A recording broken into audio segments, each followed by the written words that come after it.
Hey there, this is Dani. I am in the lovely, the wonderful Missoula, Montana. And I absolutely love it here. I have a very dear friend who lives here, so I am staying with her for a while we explore close to here, because there's a ton that's within an hour or two of Missoula, and just Missoula itself. I love this city. It's awesome. I'm having a great time. But I wanted to share something that I've been kind of chewing on a little bit and doing some self-exploration around. And it seems to be this recurring theme. And so I'm working on it right now. So I thought we would kind of talk it through, because I know I'm not the only one. Right? So we're on this hike the other day. We went to Morel Falls, and it's like 5.5 miles round trip. I'm extremely, extremely out of shape right now. I was doing some hikes before and pushing things and everything, but I haven't done a lot of hiking since like January, and it is July. And so very, very out of shape, even more so than I was. And I'm a really big girl, so it's hard anyway. Even being in better shape, it's hard to carry all this weight. Like, even if you're an in-shape person, imagine carrying a 100-pound backpack with you, right? When you do anything, it really slows you down.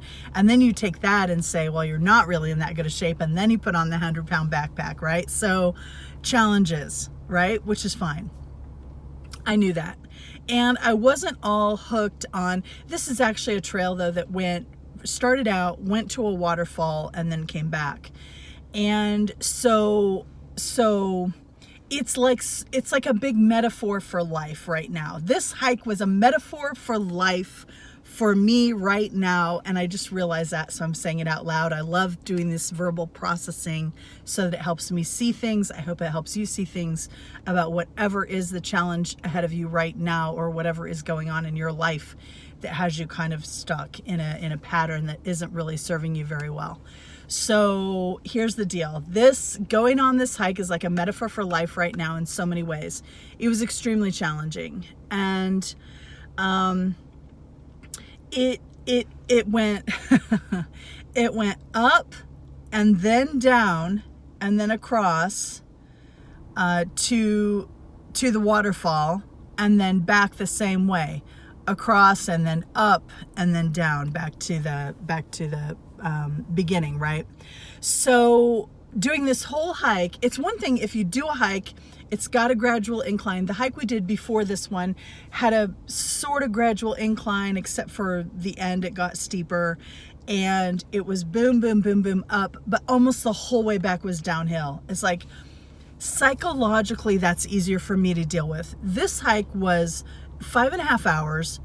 It took 2 hours to get the 7 or 8 miles out there.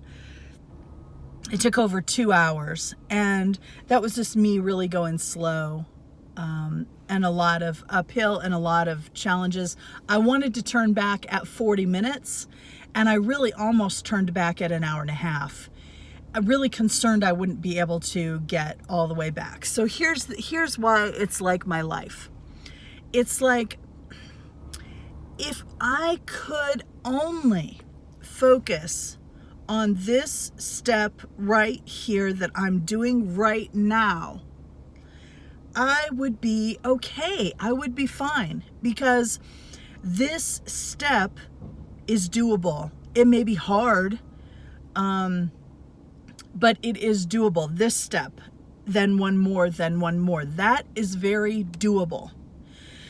But in my mind, when I start to work out, oh, I'm going uphill, then I'm going downhill. That means on the way home, I'm not just going to be going downhill, I'm going to be going uphill on the way back. What if I don't have enough energy for that? What if I get this? What if this part that's rubbing on my shoe becomes a blister, and then I can't walk? What if I twist my ankle? What if I just run, I hit my brick wall, my legs are too shaky, and I can't come back?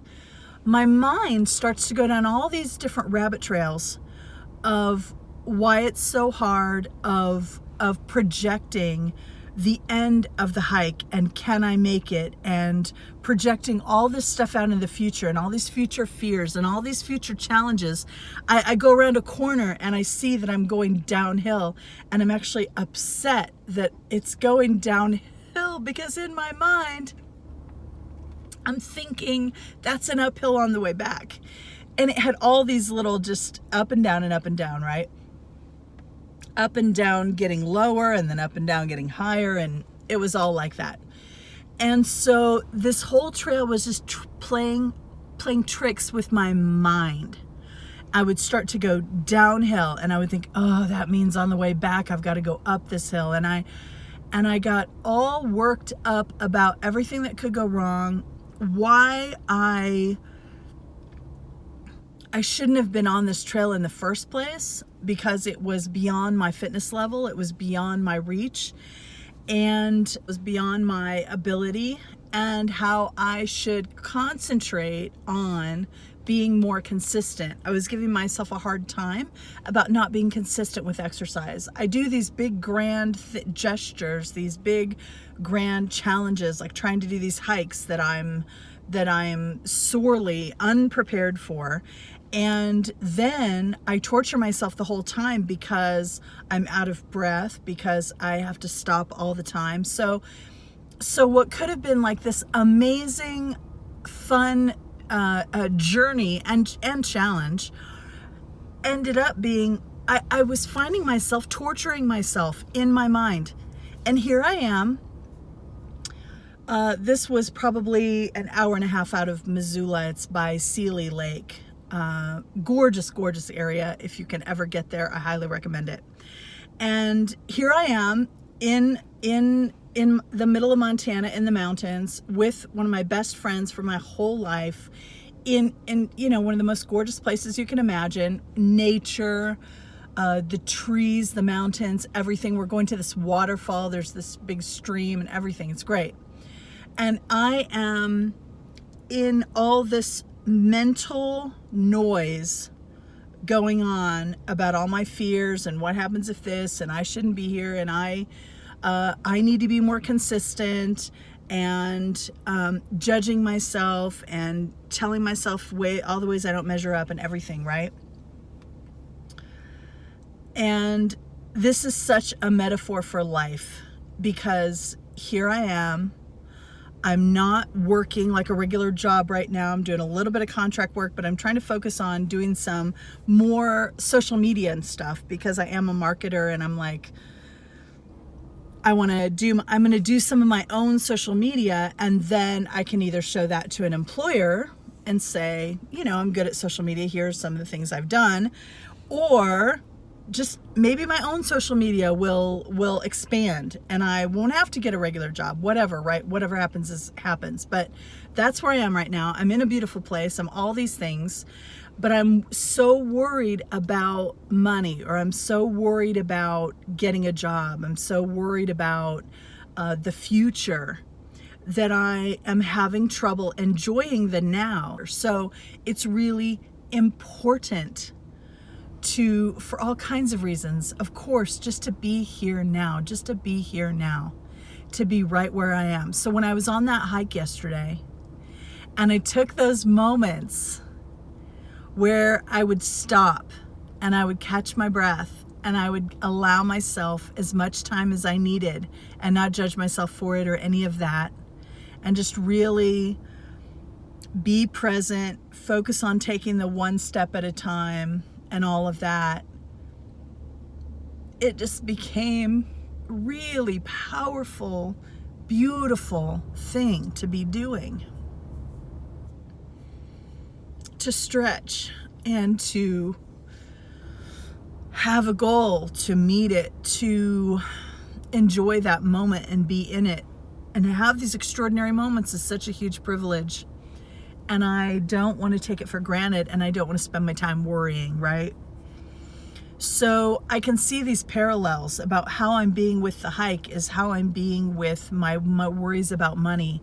And this is how I'm being in life right now, which is that I am provided for right now. Everything is wonderful right now, but I I can have a tendency, if I'm not vigilant, to project all my fears and all my questions and all my things about the future. The reality is that future is illusion. Future is illusion, and life is lived in a permanent, unlimited, completely encompassing now moment. This is all there is. The future is imagination. The past is memory. This right now is all there is. And if I'm in it right now, I don't see how I could be happier in this moment. If I am not in the future and not in the past, and I'm just right here, right now, my life is fucking amazing. Like, probably beyond anything I even dreamed. That's where it is right now.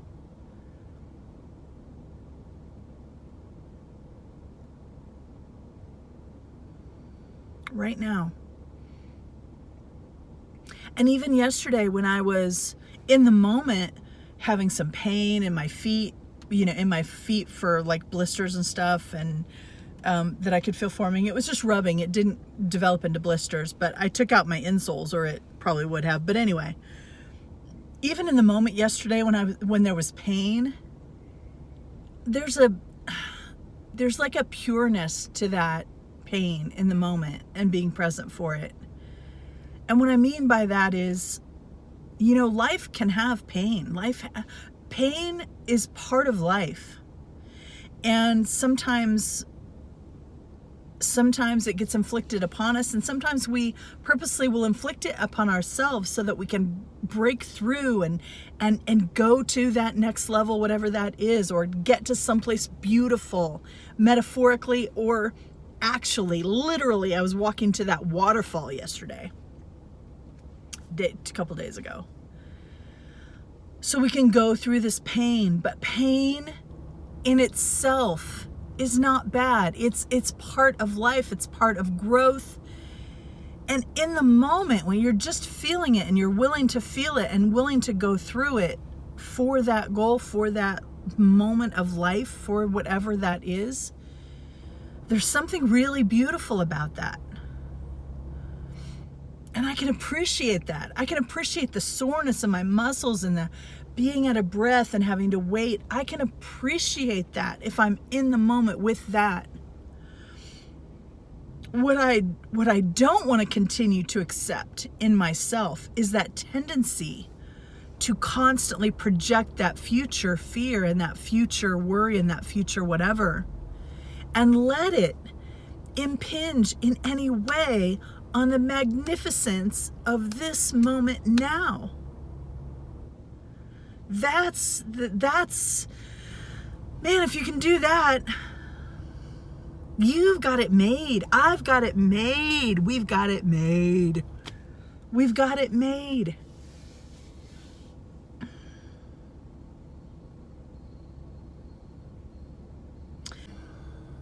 That hike was a metaphor for life, and that's how I'm thinking, and that's how I'm being, and that's what I'm seeing in myself, and that's an area to work on by bringing awareness, by bringing awareness and saying, look what I did there, and not trying so hard not to judge myself and make myself wrong, which is what I was doing, but still, I'm letting myself off the hook for all of that right now. Because we're always doing the best we can in the moment. Always, always, always. I truly, truly believe that if a higher decision were possible for you in this moment, based on everything you've been through and everything that's brought you to right now, you're going to make the best possible decision you can for right now. And then after that, you can learn and grow, right? And do better and better, right? All that learning and growth process. I mean, it's such a cliche. Everybody talks about living in the moment and everything, but it is literally all we have. And in this moment, not a single problem I can think of matters. Because all those problems and challenges are our future or our whatever. And there's a certain, I'm not saying we can float around like gypsies and never think of the future and never plan and never whatever. I'm not saying that. I'm saying there's a time and a place for that, for planning and for knowing your direction and all that. But I've purposely given myself this couple of months, this time and this space to figure things out. And I'm crowding that open space of possibility. I'm crowding it with my fear and with my projection and with my not feeling safe and secure and financially stable and all those things. So that's what I can see that I'm doing. And so I'm going to let go of my judgment of myself for that. And I'm going to continue to work on it and continue to move forward. And I know there's someone who needs to hear this today. I know there is. And I know this is a little bitty channel, but I know it's one of you or someone you know, something. Share it with someone you know. Someone else needs to hear this, because I needed to hear it, because I didn't really realize it until I started talking and just ended up sharing it all with you. I didn't realize all of this. But now I do, and I'm so glad. And this is like my journaling, right? This is just my, if I were writing a journal, this is what I'd be writing in it. And to help me see things and to help me recognize where my patterns are, that certain patterns are just fine. But certain compulsions that just come from the past and have no real powerful positive influence now, but they're just out of habit or out of conditioning or whatever. Some of those I can examine and I can change. And they don't change overnight, but I can change it over time. And how I change it, number one way I change anything is awareness. Because if you're not aware, you're not going to change crap if you're not aware of it. If you're not aware of what you're doing, you're not aware of your patterns. Like Carl Jung says, if you don't make the unconscious conscious, it'll run your life and you'll call it fate. That is one of my favorite quotes of all time. If you don't make the unconscious conscious, if you don't bring these patterns and these conditioned ways of being into the light and kind of examine them, then they will run your life and you will call it fate. Ooh, that is so big. That's so big. Okay, so let's end there. All right, let's end there. Thank you so much for being here. Thank you to my patrons on Patreon. Thank you for being here. I am just sending a ton of love, because we all need it. And because no matter who you meet on the street or anything, and you look at their life and think how much better they have it than you, everybody's going through stuff. Everybody's going through stuff. They're all fighting battles that we know nothing about. So we try so hard to be kind. I'm just sending you love because everybody needs it, including me. And so I'm including myself in that too. I'm sending that love to you, and I'm just feeling myself enveloped in it. Sending you love. I'll catch you next time.